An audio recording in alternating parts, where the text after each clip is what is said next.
దాంట్లోనే ఉంటారు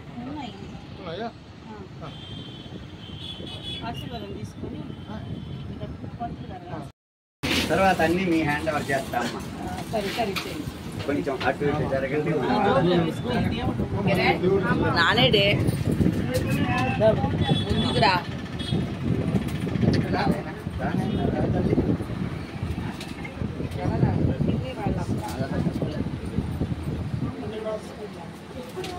నైనా ఉండండి, ఏకాంత సేవ చేసుకొని పోదురు. కిరణ్ కిరణ్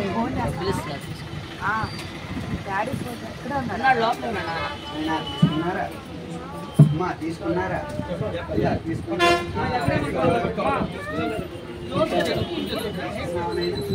అయ్యా మీకు ఇచ్చానా? మీకు ఇచ్చానా? ఇస్తామ్మా, ఇస్తాం ఇస్తాం. కిరణ్ నాయనా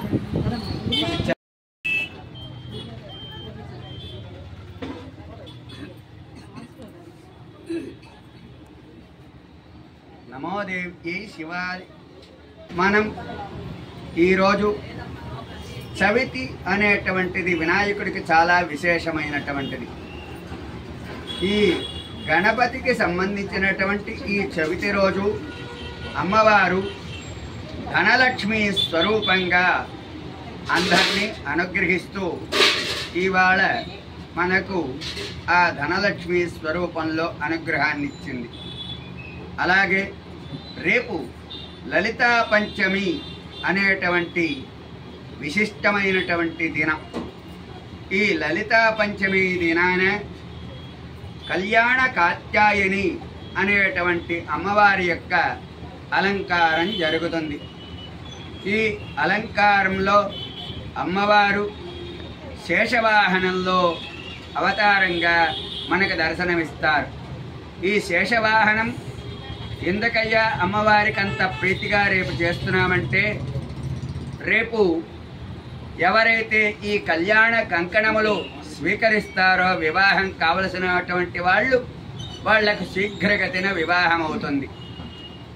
నాగ దోషములు అనేటువంటివి ఉన్నట్లయితే వివాహాది ఆటంకములు కలుగుతాయనేటువంటి శాస్త్ర ప్రమాణానుసారంగా రేపు ఆ శేషవాహనంలో ఉన్నటువంటి అమ్మవారిని దర్శనం చేసుకొని ఆ కళ్యాణ కంకణములు స్వీకరించినట్లయితే వాళ్ళకంతా కూడా శీఘ్రగతిన వివాహం అవుతుంది. రేపు ఆ లలితా పంచమి సందర్భంగా 9 మంది నవదుర్గలు అంటారు. వాళ్ళ యొక్క మధ్యలో అవతారమూర్తిగా ఉన్నటువంటి ఆ లలితా పరమేశ్వరిని మనం ఆవాహన చేసుకొని ఆ అమ్మవారికి మనం పూజ చేసుకొని తాంబూలంతా ఇస్తాం. 9 మంది ముత్తైదులు లలితా పరమేశ్వరి మొత్తం 10 మందికి ఆ స్థితిలో రేపు అమ్మవార్లను పూజ చేసుకొని తాంబూలంతా ఇస్తాం.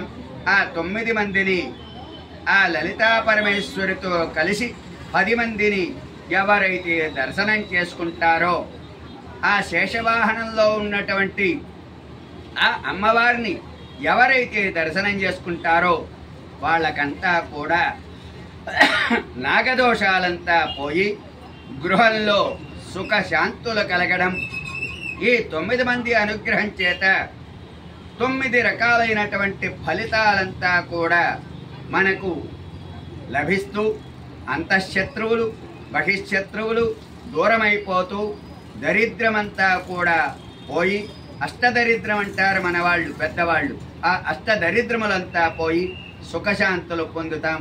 కాబట్టి రేపటి దినం అత్యంత వైభవోపేతంగా ఈ దర్శనం చాలా విశేషమైంది కాబట్టి అందరూ వచ్చి ఆ దర్శనం చేసుకొని ఆ ప్రసాదం స్వీకరించవలసినది.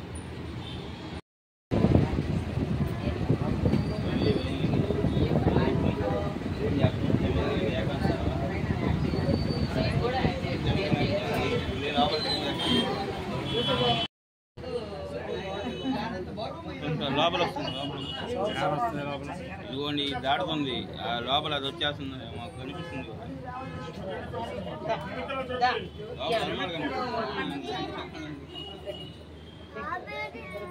మీకు తెలుసులేండి.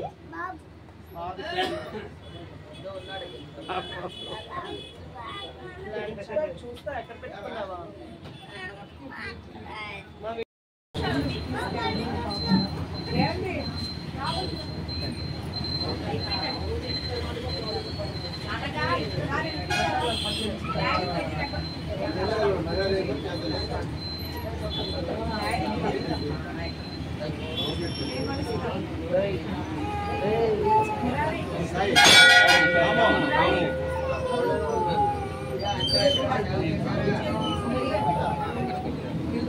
ఏడవ